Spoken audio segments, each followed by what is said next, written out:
how to send private messages on TikTok. Hi guys, in this video I will tell you how you guys can simply send private messages on TikTok to all your favorite creators. So simply open up TikTok, and then once you have TikTok opened up, so now from over here simply choose the creator that you want to send your message to. So for example, if I wanted to send a message to this particular person, I will just simply click on his profile, and then after that you guys can just simply click on this downward facing arrow next to the follow button, and you guys can actually see more options. So firstly, follow your favorite creator, and then you will see this message option come up. So click on it, and now you guys can send whatever message that you'd like over to this particular creator. So guys, that is how easy it is for you guys to actually send private messages to your favorite creators.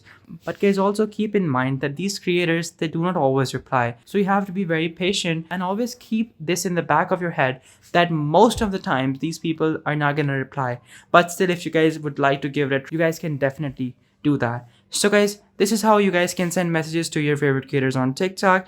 Thank you so much for watching. Take care. Till next time. Goodbye.